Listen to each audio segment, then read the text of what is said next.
ಹೆಣ್ಮಕ್ಳ ಪರಿಚಯಗಳನ್ನ ಇಲ್ಲಿ ಮುಖಾಮುಖಿಯಾಗಿ ಮಾಡ್ತೇವೆ. ಯಾರಿಗೆ ಪರವಾಗಿಲ್ಲ ಒಂದು ಮುಂದಿನ ಸಮಾಲೋಚನೆ ಮಾಡಬಹುದು ಅನ್ನೋ ವ್ಯಕ್ತಿಗಳ ಜೊತೆಯಲ್ಲಿ ನಾವು ಮುಂದಿನ ದಿನಗಳಲ್ಲಿ ನಾವು ಅವ್ರನ್ನ ಮಾತಾಡಿಸುವಂತ ಪ್ರಯತ್ನ ಮಾಡ್ತೇವೆ. ಹಾಗಾಗಿ ಇವತ್ತಿನ ದಿನ ಏನು ಸೇರಿದಿರಿ ಎಲ್ಲರೂ ನೀವು ನಿಮ್ಮ ಪರಿಚಯ ಮಾಡಿಕೊಂಡು ಕಾರ್ಯಕ್ರಮನ ಪ್ರಾರಂಭ ಮಾಡೋಂತ ನಾನು ಕೇಳ್ತೇನೆ. ಹಾಗೆಯೇ ಇವತ್ತಿನ ಕಾರ್ಯಕ್ರಮದ ಅಧ್ಯಕ್ಷತೆಯನ್ನ ನಮ್ಮ ಹಿರಿಯರು, ಈ ಸಂಸ್ಥೆಯ ಹಿತಚಿಂತಕರು ಆದಂಥ ಸನ್ಮಾನ್ಯ ಶ್ರೀ ಶ್ರೀನಿವಾಸ್ ಅವರು ಭದ್ರಾವತಿ ಅವರು ವಹಿಸಿ ಕಾರ್ಯಕ್ರಮ ನಡೆಸ್ಕೊಡ್ಬೇಕು ಅಂತ ಎಲ್ಲರೂ ಪರಿಚಯ ಮಾಡಿ ಇಲ್ಲಿಂದಾನೇ ಶುರು ಮಾಡಿಬಿಡಿ. ಸಂಸ್ಥೆ ಕಾರ್ಯದರ್ಶಿ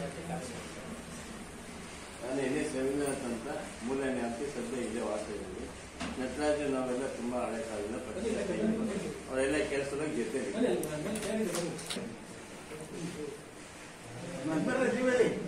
ನಿಮ್ಮ ಹೆಸರು ಅಲ್ಲ ನಿಮ್ಮ ಹೆಸರು ಹೇಳಿ.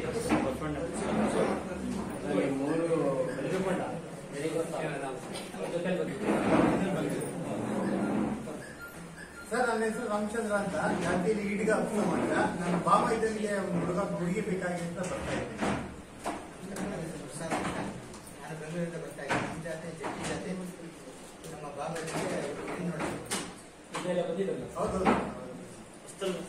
ಮೋಹನ್ ಅಂತ ಹೆಂಗಾಯ್ತು ಸರ್ ಹೀಗೆ ನಮಗೇನು ಸೇರ್ಪಟ್ಟಿಲ್ಲ.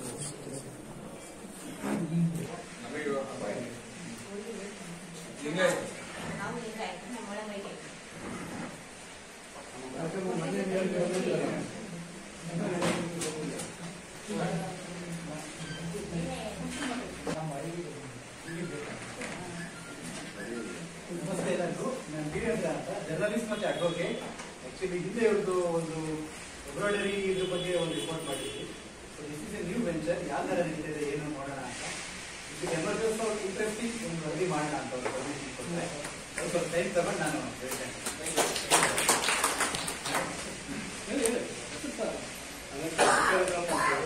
ವಾರ್ತಾ ಇಲಾಖೆ ರಿಪೇರ್ ನಾನು ಇಲ್ಲೇ ಒಂದು ಸಂಘ ನಮ್ಮ ಕೆಳಗೈತೆ. ಇಲ್ಲೇ ಕೆಲಸ ಮಾಡ್ತೀನಿ. ಏನೋ ನಮ್ಮ ನಂತರ ಸಾರು ಒಳ್ಳೆ ಕೆಲಸ ಮಾಡ್ತಾರೆ. ಅದಕ್ಕೆ ನಾನೇನು ಸುಮಾರು 7 ತಿಂಗಳ ನೆಲೆಗೆತ್ತಿ ಇವತ್ತೇ ನಾವು ಬಂದವರಿದ್ದೀವಿ. ಏನೋ ಹೊಂದಾಣಿಕೆ ಮಾಡ್ಕೊಂಡು ಆಗಿ ನಿಮ್ಮ ಸಂಸಾರ ಒಂದು ಒಳ್ಳೇದಾಗಲಿ ಅಂತ ನಾವು ಬೇಡ್ಕೊಳ್ತೀವಿ. ಶಿವಕುಮಾರ್ ಅಂತ ಹೇಳಿ ನಾವು ಸಂಘಟನೆ ಕಡೆ. ನಾನು ರೇವಣ್ಣ ಅಂತೇಳಿ ನನ್ನ ಮಗಳಿಗೆ ನೋಡೋದಕ್ಕೋಸ್ಕರ ಬಂದಿದ್ದೀನಿ. ಮಾಗಿಗೆ ಬಂದಿದ್ದೀನಿ. ಇಲ್ಲೇ ಲೋಕಲ್ ಬೇರೆ ಏನಾದ್ರು ನಾವು ಕಲಾವಿದರು ಇಲ್ಲೇ ಸ್ಥಳೀಕರು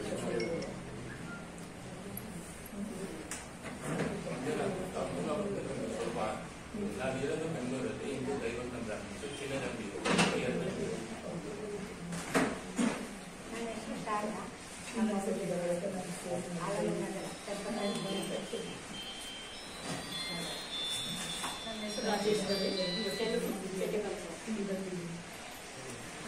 ನಮಸ್ತೆ, ನಾನು ಚಂದ್ರಕಲಾ ಅಂತ, ವಿಜಯಲಕ್ಷ್ಮಿ ಅವ್ರ ತಂಗಿ. ಕಾರ್ಯಕ್ರಮ ವೀಕ್ಷಣೆಗೆ ಅಂತ ಸಮಾಜದ ಬಂದಿದ್ದಾರೆ. ಈಗ ಆಸಕ್ತಿಯಿಂದ ಬರ್ತಿದ್ದೇನೆ. ವಿಜಯಲಕ್ಷ್ಮಿ ಅಂತ 2ನೇ ಸಮಯ. ಉದ್ಯೋಗ ಆಗೋದಾದ್ರೆ ನನ್ನ ಕೈಯಿಂದ ಆ ಕೆಲಸ ಮಾಡೋಣ ಅಂತೇಳಿ ನಾನು ಬಂದಿದ್ದೀನಿ. ಸಮಾಜ ನಾನು ಶಿಕಾರ್ಪುರದಿಂದ ಬಂದಿದ್ದೀನಿ. ಸರೋಜ ಅಂತ JDS ಜಿಲ್ಲಾ ಉಪಾಧ್ಯಕ್ಷರಾಗೋದು. ಸಮಾಜ ಸೇವೆ ಮಾಡ್ತೀನಿ. ನಮ್ಮದು ಶಿಕಾರಿಪಲ್ಲೆ ವಾಲ್ಮೀಕಿ ST. ನಮಸ್ಕಾರ ಎಲ್ಲರಿಗೂ. ನನ್ನ ಹೆಸರು ಜಯಲಕ್ಷ್ಮಿ ಅಂತೇಳಿ ಕುಂಸಿ. ನಾನು JDS ಪಾರ್ಟಿಯಲ್ಲಿ ಜಿಲ್ಲಾ ಕಾರ್ಯದರ್ಶಿಯಾಗಿ ಕೆಲಸ ಮಾಡ್ತಾ ಇದ್ದೀನಿ. ನನ್ನ ಸಂಘಟನೆಗಳನ್ನು ಮಾಡ್ತಾ ಇದ್ದೀನಿ. ದಲಿತರು SC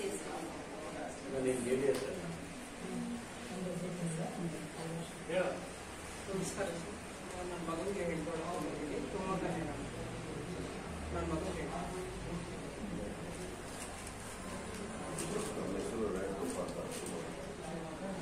ಶಿಕ್ಷಣಕ್ಕೆ ನೋಡೋಣ ಅಂತ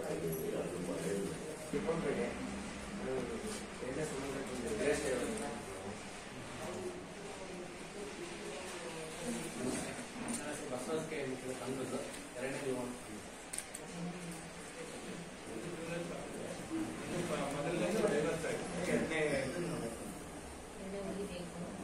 ಎಷ್ಟು ಏಜ್ ಅಂತೀರಿ? ನಾನು 30 years. ಚಿತ್ರದುರ್ಗದಿಂದ ಮಲ್ಲೇನಹಳ್ಳಿಯಿಂದ ಹೊಸ ಮದುವೆ ಆಗಿ ವೀರಶೈವ ಬಿಲ್ಲೆ ಮೊದಲನೇ ಬೆಂಗಳೂರಲ್ಲಿ ಕೆಲಸ ಮಾಡ್ತಾ ಇದ್ದೀವಿ. ಸ್ವಲ್ಪ ಊರಲ್ಲೂ ಕೆಲಸ ಮಾಡ್ತೀವಿ, ಎರಡು ಏನು ನಿಮ್ಮ ಹಿತಾಸಕ್ತಿ ಏನು? ನಿಮ್ಮ ಜೀವನ ಸಮೇತ ಯಾವ ತರ ಇರಬೇಕು ಅಂತ ನಿಮ್ಮ ಜನಾಂಗದಲ್ಲಿ ಆಗ್ಬೇಕಾ ಅಥವಾ ಇದಕ್ಕೆ ಆಗಬೇಕಾ? ನಮ್ಮ ಜನಾಂಗದಲ್ಲಾದ್ರೆ ಒಳ್ಳೆಯದು. 31 years ಪ್ರಾಣಿವರ ನಾವು ಚಾಲಕರು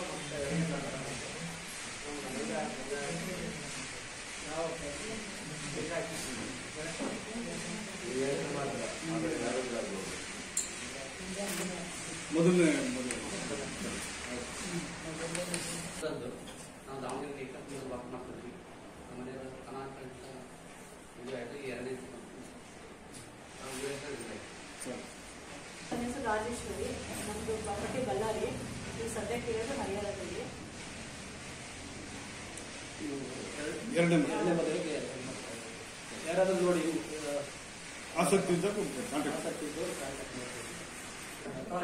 ಅದೇ ಶಿಲಾಕಾರದ ಮನೆ ಊರಿನ ಕಡೆ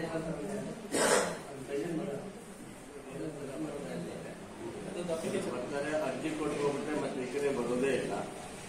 ನಿಮ್ಮ ಸ್ಪಷ್ಟವಾಗಿ ನಿಮಗೆ ಎಂತ ಸಂಗಾತಿ ಬೇಕು, ನೀವು ಯಾವ ಜಾತಿಯರಾಗಿದ್ದೀರಿ, ಯಾವ ಜಾತಿಯರಾದ್ರೆ ಬೇಕು, ಎಷ್ಟು ವಯಸ್ಸಿನೊಳಗೆ ನೀವಿದ್ದೀರಾ, ನಿಮಗೆ ಎಷ್ಟು ವಯಸ್ಸಿನರಾದ್ರೆ ಅನುಕೂಲ, ಅದನ್ನು ಹೇಳಬೇಕು. ನಿಮ್ಮ ಉದ್ಯೋಗ, ನಿಮ್ಮ ವರಮಾನ ಏನಿದೆ, ಎಂಥವನ್ನ ಅಪೇಕ್ಷೆ ಪಡ್ತೀರಾ, ಅದೆಲ್ಲ ಸ್ಪಷ್ಟವಾಗಿ ಹೇಳ್ಬೇಕು ನೀವು. ಆಮೇಲೆ ಏನಾಗುತ್ತೆ, ಒಂದ್ಸತಿ ಅರ್ಜಿ ಕೊಟ್ಟ ಮೇಲೆ ಮತ್ತೆ ನೀವು ಸಮಾವೇಶ ಇದ್ದ ದಿನ ಅಥವಾ ಇವರು ಹೇಳ್ತಾರೆ ಇಂಥ ದಿನ ಅಂತ ನೀವು ಬಂದು ಫೈಲ್ಗಳನ್ನ ತೆಗೆದು ನೋಡಿ, ಯಾವ್ದಾದ್ರು ನಿಮಗೆ ಅಪೇಕ್ಷೆ ಇಷ್ಟ ಆಗುತ್ತೆ ಅಂತ ಹೇಳಿದ್ರೆ ಅಂಥದ್ದನ್ನ ಅವ್ರ ಗಮನಕ್ಕೆ ತರಬೇಕು. ಅವಾಗ ಸಂಪರ್ಕ ಮಾಡಿಕೊಡ್ತಾರೆ. ಅವ್ರಿಗೂ ಒಪಿನಿಯನ್ ಪರವಾಗಿಲ್ಲ ಆಗ್ಬೋದು ಅಂತ ಬಂದ್ರೆ ನಿಮ್ಗೆ ಜೋಡಿ ಆಗುತ್ತೆ. ಈಗ ಸಂಗಾತಿ ಬೇಕು ಅಂತ ಅವ್ರು ಸುಮ್ಮನೆ ಹೇಳ್ಕೊಡ್ತಾರೆ ಅಥವಾ ಸುಮ್ಮನೆ ಅರ್ಜಿ ಕೊಡ್ತಿದ್ರೆ ಯಾವ್ದಾಗತ್ತೆ? ನಾವು ಶ್ರಮ ಪಡೆದ್ರೆ ಕೆಲಸ ಪಡೆದ್ರೆ ಯಾವುದೂ ನಮ್ಮ ಜೀವನ ನಮಗೆ ಬೇಕಾದ್ರೆ ನೆರವೇರೋದಲ್ವಾ? ಅದು ಹಿರಿಯರಾಗ್ಲಿ ಕಿರಿಯರಾಗ್ಲಿ ಯಾರಾದ್ರೂ ಆಗಲಿ. ಇಲ್ಲಿ ಸಾಮಾನ್ಯ ಎಲ್ಲ ಎರಡನೇ ಮದುವೆ, ಮೂರನೇ ಮದುವೆ ಜಾಸ್ತಿ ಇಲ್ಲ, ಎರಡನೇ ಮದುವೆನೇ ಎಲ್ಲ ಬಂದಿರೋದು. ಕೆಲವರಿಗೆ ಮಕ್ಕಳು ಇದ್ದಾರೆ, ಕೆಲವರಿಗೆ ಮಕ್ಕಳು ಇಲ್ಲ. ಸಾಮಾನ್ಯವಾಗಿ ಬಹಳ ಜನ ನಮಗೆ ಬಂದಂತ ಗಂಡು ಮಕ್ಕಳೇನು ಕೇಳ್ತಾರೆ, ಮಕ್ಕಳು ಇಲ್ಲದೇ ಇದ್ರೆ ಒಳ್ಳೇದು ಅಂತ ಕೇಳ್ತಾರೆ ಹೆಣ್ಮಕ್ಳನ್ನ. ಆದ್ರೆ ಸಾಮಾನ್ಯ ಮದುವೆಯಾಗಿ ಬರೋರಿಗೆ ಈ ಮೊದಲನಿಗೆ ಮಕ್ಕಳು ಆಗೇ ಇರುತ್ತೆ. ಮಕ್ಕಳಾಗದೇ ಇರೋ ಸಾಧ್ಯತೆ 100ಕ್ಕೆ 99 ಇರಲ್ಲ. ಆದ್ರೂ ಕೇಳ್ತಾರೆ, ಜೋಡಿ ಸಿಗಲ್ಲ. ನೀವು ಕೂಡ ಹೊಂದಾಣಿಕೆ ಮಾಡ್ಕೋಬೇಕು. ನಿಮಗೆ ಬೇಕಾದ್ರ ಕಡೆಯಿಂದನೂ ಹೊಂದಾಣಿಕೆ ಅವರು ಮಾಡ್ಕೋಬೇಕು. ನಾವು ಅವ್ರಿಗೂ ಹೇಳ್ತೀವಿ, ನಿಮಗೂ ಹೇಳ್ತೀವಿ. ಒಂದಿದ್ರೆ ಹೊಂದಾಣಿಕೆ ಆದ್ರೇನೆ ಜೀವನದಲ್ಲಿ ಸಹಜ. ಎಲ್ರಿಗೂ ಗೊತ್ತರಿಗೆ ಜೀವನ ಅಂದ್ರೆ ಹೊಂದಾಣಿಕೆ. ಹೊಂದಾಣಿಕೆ ಪ್ರತಿದಿನ ಪ್ರತಿ ಕಡೆ ಯಾವಾಗಲೂ ಎಲ್ಲ ಸಂದರ್ಭಗಳಲ್ಲಿ ನಮಗೆ ಎದುರಾಗ್ತಾನೆ ಇರುತ್ತೆ. ನಾವು ಹೊಂದಾಣಿಕೆ ಮಾಡ್ಕೊಳ್ಳೋದ್ರೆ ಹಿಂದೆ ಬಿಡ್ತೀವಿ, ಇಲ್ಲ ಸೋಲ್ತೀವಿ, ಇಲ್ಲ ಜೀವನದಲ್ಲಿ ಮುಂದಕ್ಕೆ ದಾಟ್ಕೊಂಡು ಹೋಗಕ್ಕಾಗಲ್ಲ, ಗುರಿ ತಲುಪಕ್ಕಾಗಲ್ಲ. ಇದು ನನ್ನ ಅಭಿಪ್ರಾಯ. ಇದು ಒಳ್ಳೆ ಕಾರ್ಯಕ್ರಮ ನಡೆಸ್ತಾ ಇರೋದು. ನಾವು ಮುಂದಿನ ಚರ್ಚೆ ಮಾಡಿದ್ವಿ ಶುರು ಮಾಡೋಕ್ಕೆ ಮುಂಚೆ. ಯಾರಾದರೂ ನೋಡಿ ನಿಮ್ಮ ಅಭಿಪ್ರಾಯಗಳನ್ನ ಸ್ಪಷ್ಟವಾಗಿ ಹೇಳಿ. ಫಸ್ಟ್ ನೀವೇ ನಿಮ್ಮ ಗುರಿನ ಅಭಿಪ್ರಾಯ ಸ್ಪಷ್ಟ ಮಾಡ್ತೀರಿ, ಅದನ್ನು ಸ್ಪಷ್ಟವಾಗಿ ಹೇಳಿ. ಫೈಲ್ಗಳೆಲ್ಲ ನೋಡಿ ನೀವು ಬೇಕಾದ ಆರ್ಕೊಳ್ಳಿ. ಈಗ ಅರ್ಜಿ ಕೊಟ್ಟರು ಬಹಳ ಜನ ಇದ್ದಾರೆ ಈ 9 ತಿಂಗಳಲ್ಲಿ, ಅವರೆಲ್ಲ ಬಂದಿಲ್ಲ. ಯಾರೋ ಒಬ್ರಿಬ್ರು ಬಂದಿರ್ಬೋದು. ವಿಜಯಲಕ್ಷ್ಮಿ ಅವರು ಹೇಳ್ತಾರೆ. ಆಮೇಲೆ ಇನ್ನೊಬ್ರು ಹುಡುಗಿ ಇದ್ದಾರೆ, ಕೆಲಸ ಅವರು ಎಲ್ಲ ಶಾಲೆಯಲ್ಲಿ ಕೆಲಸ ಮಾಡ್ತಾರೆ, ಮಗು ಇದೆ. ಅವರು ಕಡ್ಡಾಯವಾಗಿ ಸರ್ಕಾರಿ ನೌಕರಿಗಳೇ ನನಗೆ ಬೇಕು ಅಂತ ಮಾಡ್ತಾರೆ ಅಲ್ಲ ಸಂಘ. ಹಾಗಾಗಿ ನಿಮ್ಮನ್ನೇ ಓಪನ್ ಕರ್ಕೊಂಡು ಯಾವ ಇವಾಗ ಮಾಡ್ತೀವಿ, ಅವ್ನಿಗೆ ಹೇಳೋದು ಇವ್ನಿಗೆ ಹೇಳೋದು ಥರ್ಡ್ ಪಾರ್ಟಿ ಅವೆಲ್ಲ ಏನೇ ಇಲ್ಲ. ಡೈರೆಕ್ಟಾಗಿ ನೀವೇ ಬಂದು ನೀವೇ ಮಾಡ್ಕೊಂಡು ನೀಟ್ ಮಾಡ್ರಿ ಅಂತ ಆ ದೃಷ್ಟಿ ಮಾಡ್ತಾ ಇದ್ದೀವಿ. ಒಳ್ಳೇದಾಗ್ಲಿ ಅಂತ ಒಂದು ಟ್ರ್ಯಾಕ್ ಹೋಗ್ಬೇಕಾದ್ರೆ ಟ್ರ್ಯಾಕ್ ಚೇಂಜ್ ಆಗ್ಬಿಡುತ್ತೆ. ಆ ಟ್ರ್ಯಾಕ್ ನಾವು ಕೂಡ್ತಾ ಇದೀವಿ ಅಷ್ಟೇ, ನಿಮ್ಮ ಸಮ್ಮುಖದಲ್ಲೇ ಮಾಡ್ತಾ ಇದೀವಿ. ಅದು ಒಳ್ಳೇದಾಗ್ಲಿ ಅಂತ ದೃಷ್ಟಿ ಮಾಡ್ತಾರಲ್ಲ. ನಿಮ್ಮ ಆಕಾಂಕ್ಷೆ ಎಲ್ಲ ನಿಮಗೆ ಬಿಟ್ಟಿದ್ದೀವಿ. ಇವ್ರಿಗೂ 1 ಎಕರೆ ಹೊಲ ಐತಿ, ಅವ್ರಿಗೆ ಮನೆ ಬೇರೆ ಐತಿ, ಇವ್ರಿಗೆ ಮನೆ ಐತಿ ಬೇರೆ ಬೇರೆ. ಅಂದ್ರೆ ಅವ್ರಿಗೆ ಹೇಳ್ತೀನಿ ಮಾಡ್ಬಾರ್ದು. ಮಗ ಸಸಿ ಅವರ ಯಾವ ಸಮಸ್ಯೆಗೆ ನೋಡೋಲ್ಲ. ಅದಕ್ಕೆ ನನಗೆ ಮಂದಿ ಮನೆ ನಾವು ಎಷ್ಟು ಅಂತ ಮಂದಿ ಮನೆ ಮುಂದೆ ಈಗ ಮನೆಯಾರ ಆಗಲ್ಲ, ಮಂದಿ ಹಳ್ಳಿ ಮೇಲೆ ಕೂಡ ಹಾಕ್ತಾರೆ ನನಗೆ. ಅವರಿಗೆ 2ನೇ ಸಂಬಂಧ ಮದುವೆ ಆಗ್ತೈತ್ರಿ. ಬಡ 50 ವರ್ಷ 60 ವರ್ಷದ ಅವ್ರಿಗೆ 75 ವರ್ಷ. 60 ವರ್ಷ ಆದ್ರೆ ಅವ್ರನ್ನ ಸೇವೆ ಇವರ ಮಾಡ್ಬೇಕಾಗತ್ತೆ. ಕೇಳಿದ್ರಿ ಅವ್ರಿಗೆ ಹೇಳಿ ಅವ್ರಿಗೆ ಕೂಲಿ ಹೋಗಬೇಕಾಗಿಲ್ಲ. ಮನೆ ಅವತ್ತ ಮನೆ ಅವತ್ತ ಅವ್ರಿಗೆ ಮತ್ತೆ ಹೇಳಿದ್ರೆ ಸರ್ ಹೇಳಿದಂಗೆ ಮತ್ತೆ ಅವ್ರು ಯಾವತ್ತು ಎದುರು ಮಾಡಕ್ಕೆ ಸಮಸ್ಯೆ ಇದಕ್ಕೆ ಪರಿಹಾರ ಬಾಂಬೆಯಿಂದ ಬಂದು ಆಂಧ್ರದಲ್ಲಿದ್ದಾನೆ ಕುಪ್ಪಂಬಲ್ಲಿ. ಅವನು ಸಪ್ಲೈಸ್ ಅಂಗಡಿ ಇಟ್ಕೊಂಡಿದ್ದಾನೆ ಸ್ವಂತ ಮನೆಯಲ್ಲಿ. ಅವನಿಗೆ ಮದುವೆ ಮಾಡಿ ಕೊಡ್ತಾ ಇದ್ದೆ. ಅವನು ಇಷ್ಟು ದಿನ ಮಾಡ್ಕೊಂಡಿರ್ಲಿಲ್ಲ, ಬೇಡ ಅಂತ ಏನೋ ಹಠ ಮಾಡ್ಕೊಂಡಿದ್ದ. ಈಗೆಲ್ಲ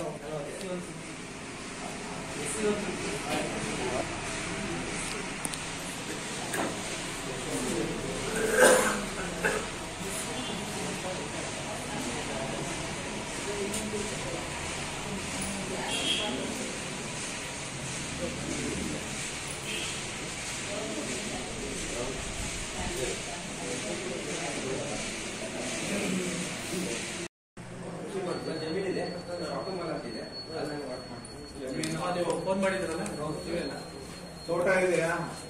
ಸ್ವಲ್ಪ ತೋಟ ಇದೆ. ತೋಟನ ಕೇಳೋದಕ್ಕೆಲ್ಲ ಜಮೀನು ಯಾರು ಕೇಳೋಲ್ಲ.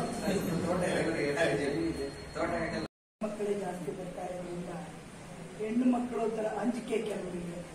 ಒಂದು ಏನೋ ನಾವಂಗೋ ಕೇಳಬೇಕು, ಯಾವ ಥರ ನಮ್ಗೆ ಏನಂತಾರೋ ಜನ ಅಕ್ಕಪಕ್ಕದವ್ರು ಏನು ಆಡ್ಕೊಡ್ತಾರೋ ಅದು ತುಂಬ ಕೇಳಿದ್ದೀನಿ. ನಾನು ಫೋನ್ ಮಾಡಿದವ್ರು ಹೆಣ್ಮಕ್ಳೆಲ್ಲ ಅಯ್ಯೋ ನಮ್ಮ ಮನೆ ಪಕ್ಕದ ಮನೆಯಲ್ಲೇ ಆಡ್ಕೊಳ್ತಾ ಇದ್ದಾರೆ, ಏನು ನೋಡಮ್ಮ ಯಾರು ಭದ್ರಾವತಿಲಿ ಅವ್ರು ಹೇಳ್ತಾ ಇದ್ದಾರೆ, ನಮ್ಮ ಚಿಕ್ಕಮ್ಮ ಅವರೆಲ್ಲ ಬೈತಾ ಇದ್ದಾರೆ ನಿಮಗೇನಾಗಿದೆ ಅಂತೇಳಿ. ನೋಡಮ್ಮ ಅವ್ರು ಯಾರು ಬಂದಿರಲ್ಲ, ಜೀವನದಲ್ಲಿ ಆಗೋರು ಕಟ್ಕೊಟ್ಟಿದ್ದು ಒಬ್ಬ ಗಂಡ ಕೊಡ್ಬೇಕು, ಅವ್ರಿಲ್ಲ ಅಂದರೆ ಯಾರಾದರೂ ಒಬ್ರು ಸಹಕಾರ ಕೊಡಬೇಕು.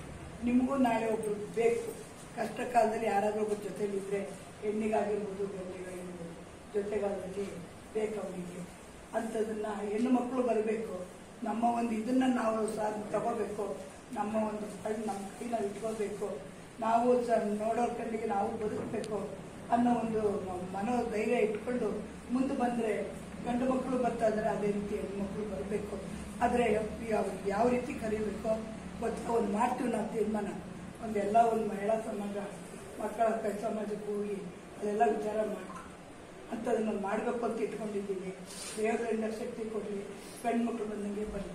ಅಕ್ಕಪಕ್ಕ ನೀವು ನಿಮಗೆ ತಿಳಿದ್ರೆ ಯಾರು ಬರ್ತಾರೆ, ನೀವು ಅದು ಹೇಳಿದ್ರಲ್ಲ ಅದೇ ತಿರಿ ಬರ್ತಾರೆ. ಈಗ ನಾನು ಸರಳ ಅವರಿಗೂ ಫೋನ್ ಮಾಡಿದೆ. ಅವರಿಗೆ ನಾನು ನಿಮ್ಮ ಹತ್ರ ಏನೋ ಮಾತಾಡಿದ್ದೀನಿ.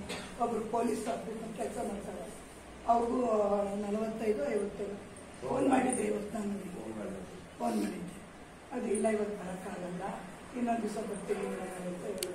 ಆಮೇಲೆ ನಾನು ನಮ್ಮ ಕಡೆಯಿಂದ ತುಂಬ ಜನ ಅವ್ರು ಏನೇನೋ ಕೆಲಸ ಇಲ್ಲ ಬರ್ತಾರೆ.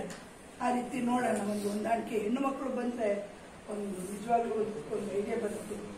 ಅದರಿಂದ ನಾವು ಅವರಿಗೆ ತಿಳಿಸೋಣ ಅನ್ನೋ ಕಾರಣದಲ್ಲಿ ಹೇಳ್ತೀವಿ. ನಾವು ಪ್ರಯತ್ನ ಮಾಡ್ತೀವಿ ಹೆಣ್ಮಕ್ಳು ಬರಲಿ. ನೀವು ಜಾಸ್ತಿ ಇದ್ದೀರ, ಆ ಮಕ್ಕಳಿದ್ದಾರೆ ಈ ಮಕ್ಕಳು ಬೇಡ ಅದು ಮಾತ್ರ ದಯವಿಟ್ಟು ಹೇಳಕ್ಕೆ ಹೋಗಬೇಡಿ. ಅವ್ರ ಮಕ್ಕಳು ನನ್ನ ಮಕ್ಕಳು ಅಂತಲೇ ನೋಡ್ಕೊಂಡು ಹೋದರೆ ಒಂದು ಸಂಸಾರ ಅದೊಂದು ಒಳ್ಳೇದಾಗುತ್ತೆ. ಆ ಮಗಳಿಗೂ ಆ ಮಗಳಿಗೂ ನೀವು ತಂದೆ ಆಗ್ತೀರಾ, ನಿಮ್ಮ ಮಕ್ಕಳಿಗೆ ಅವಳು ತಾಯಿಯಾಗಿ ಬರ್ತಾಳೆ.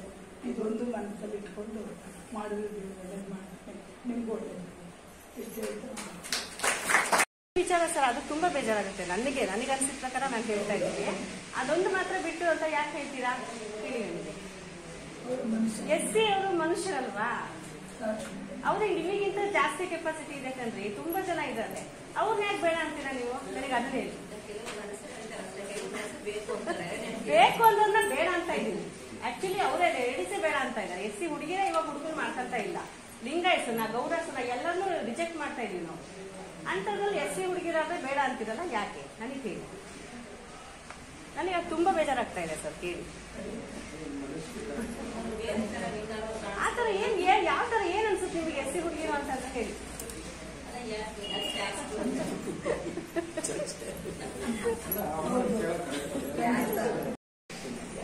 ಈ ಒಂದು ಕಾರ್ಯಕ್ರಮವನ್ನ ಇದು 11ನೇದೊಂದು 10ನೇದು ನಮ್ಮ ನಟರಾಜ್ ಅವರು ನಡೆಸ್ತಾ ಇದ್ದಾರೆ.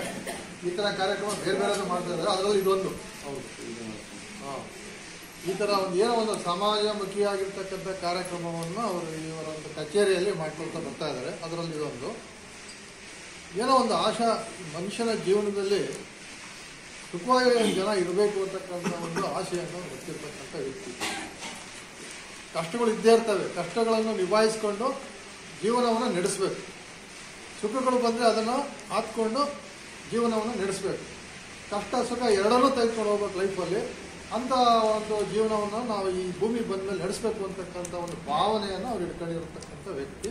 ಹಾಗಾಗಿ ಅವರು ಎಷ್ಟೇ ಕಷ್ಟ ಆಗಲಿ ಈ ಥರ ಒಂದು ಕಾರ್ಯಕ್ರಮವನ್ನು ಜನಗಳಿಗೆ ಮಾಡೋಣ ಅಂತೇಳಿ ಮಾಡ್ತಾ ಇದ್ದಾರೆ.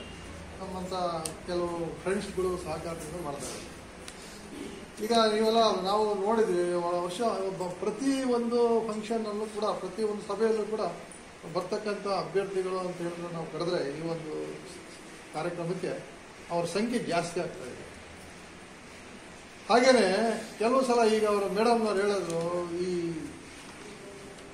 ಒಂದು ಹೆಣ್ಣಿಗೆ ಒಂದು ಗಂಡು ಅಂತಕ್ಕಂಥದ್ದು ಬಹಳ ಮುಖ್ಯ. ಜೀವನಕ್ಕೆ ಸಂಗಾತಿ ಇರಬೇಕು. ಸಂಗಾತಿ ಇಲ್ಲದೆ ಅಂತ ಇಲ್ಲ ಅಂದ ತಕ್ಷಣ ಜೀವನನೇ ನಾವು ಎಂಡ್ ಮಾಡ್ಕೊಳ್ಬೇಕು ಅಂತಕ್ಕಂಥ ಒಂದು ಮನಸ್ಸು ಬಂದ್ಬಿಡುತ್ತೆ. ಸಂಗಾತಿ ಅಂತ ಇದ್ರೆ ಜೀವನವನ್ನು ಮುಂದುವರ್ಸ್ಕೊಂಡು ಹೋಗ್ಬೋದು. ಈ ಸಂಗಾತಿಯನ್ನು ಆಯ್ಕೆ ಮಾಡ್ಕೊಳ್ಳಿಕ್ಕೆ ಏನಾಗಿದೆ ಅಂತ ಹೇಳಿದ್ರೆ ನಾವು ಎಷ್ಟೋ ಒಂದು ರಿಸ್ಟ್ರಿಕ್ಷನ್ಸ್ ಅಲ್ಲಿದ್ದೀವಿ. ಜಾತಿ ರಿಸ್ಟ್ರಿಕ್ಷನ್ಸ್ ಬಹಳಷ್ಟಿದೆ ಈ ಸಮಾಜದಲ್ಲಿ. ಜಾತಿ ರಿಸ್ಟ್ರಿಕ್ಷನ್ಗಿಂತ ಮುಂದೆ ಯಾವುದೂ ಇಲ್ಲ. ಧರ್ಮ ಇದ್ರೂ ಕೂಡ ಧರ್ಮಕ್ಕಿಂತ ಜಾತಿನೇ ಮುಖ್ಯ ನಮ್ಮ ಭಾರತದಲ್ಲಿ. ಫಸ್ಟ್ ಜಾತಿ ಕೇಳ್ತಾರೆ, ಧರ್ಮ ಕೇಳೋದೇ ಇಲ್ಲ. ನೀವು ಅದೇ ದಾರಿಯಲ್ಲಿ ಯೋಚನೆ ಮಾಡ್ತಾ ಇರ್ತೀವಿ. ಹಾಗಾಗಿ ನಮಗೆ ಅವಕಾಶಗಳು ಸಿಗಲ್ಲ.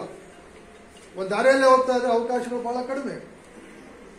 ಆ ದಾರಿಯನ್ನ ನಾವು ಏನ್ ಮಾಡಬೇಕು, ದಾರಿಗೆ ಹಾಕಿರ್ತಕ್ಕಂಥ ಬೇಲಿಯನ್ನು ತೆಗೆದಾಕಿದ್ರೆ ನಮ್ಮ ದೃಷ್ಟಿ ಏನಾಗುತ್ತೆ, ಆ ಕಡೆ ಈ ಕಡೆ ಪ್ರಪಂಚ ವಿಶಾಲವಾಗಿದೆ ಅಂತ ನಾವು ನೋಡ್ತೀವಿ. ಅವಾಗ ಏನಾಗುತ್ತೆ, ಈ ಜಾತಿ ಸಂಕೋಲೆ ಬಿಟ್ಟಾಕ್ತೀವಿ. ಬೇರೆ ಬೇರೆ ಜಾತಿಯಲ್ಲೂ ಕೂಡ ಇಂಥದೇ ವ್ಯಕ್ತಿಗಳಿರ್ತಾರೆ, ಅವರು ಕೂಡ ಮನುಷ್ಯರೇ, ಅವರಿಗೂ ಒಂದು ಹಾಗೇ ಇಲ್ಲ. ಅದರಿಂದ ಅದು ಮುಖ್ಯ ಆಗಲ್ಲ. ನಾವು ಹೆಂಗೆ ಇನ್ನೊಬ್ಬರನ್ನ ಜೀವನ ಸಂಗಾತಿಯನ್ನು ಅರ್ಥ ಮಾಡ್ಕೊಳ್ತೀವಿ, ನಾವು ಯಾವ ರೀತಿಯಲ್ಲಿ ಹೊಂದಾಣಿಕೆ ಮಾಡ್ಕೊಳ್ತೀವಿ ಅನ್ನೋದೇ ಇದು ವಿವಾಹದ ಯಶಸ್ಸು. ನಿಮ್ಗೆಲ್ಲ ಗೊತ್ತಿದೆ. ಅದು ಹೀಗೆ ಮೊದಲನೇ ಮದುವೆ ಆಯಿತು, ಅದು ಏನೋ ಕಾರಣಕ್ಕೆ ವಿಫಲ ಆಯಿತು, ಅಲ್ಲಿ ಜೀವನ ಮುಗಿಲಿಲ್ಲ. ಯಾಕೆಂದ್ರೆ ನಾವು ಏನು ಮನುಷ್ಯನ ಬಾಳು 100 ವರ್ಷ ಅಂತೀವಿ, ಅಲ್ಲಿವರೆಗೂ ಬದುಕಬೇಕು, ಸಂತೋಷದಲ್ಲಿ ನೆಮ್ಮದಿಯಾಗಿ ಸುಖದಲ್ಲಿ ಇರಬೇಕು ಅನ್ನೋದು ಎಲ್ಲ ಬಯಕೆ ನಮ್ಮಲ್ಲಿ. ನಾವು ಎಲ್ಲ ಸಾಕಷ್ಟು ಹಿಂದೂ ಸಮಾಜ ಅಂತ ಹೇಳ್ಕೊಂಡು ಸಾಕಷ್ಟು ಬದಲಾವಣೆ ಆಗಿದೆ. ಈಗ ಜಾತಿಲೇ ನೋಡ್ಕೊಂಡು ನಾವು ಮದುವೆ ಆಯ್ತು ಅನ್ನೋವು ಎಷ್ಟು ವಿಫಲ ಆಗ್ತಾ ಇದ್ದಾವೆ, ಹೊಂದಾಣಿಕೆ ಆಗ್ತಾ ಇಲ್ಲ, ಸಿಗ್ತಾ ಇಲ್ಲ ಅನ್ನೋದು ನಮ್ಮ ಕಣ್ಣೆದುರಿಗೆ ಕಾಣ್ತಾ ಇದೆ. ಹಂಗಾಗಿ ನಾವು 2ನೇ ಮದುವೆ 3ನೇ ಮದುವೆ ಅಂತ ಯೋಚನೆ ಮಾಡಿದಾಗ ಇನ್ನೂ ವಿಶಾಲ ಮನೋಭಾವನೆ ನಾವು ಬೆಳೆಸ್ಕೋಬೇಕು. ಅಲ್ಲಿ ಅನೇಕ ಎಡತೊಡಗಳು ನೀವು ಗಮನಿಸಿದ್ರಿ. ನಮಗೆ ಮದುವೆ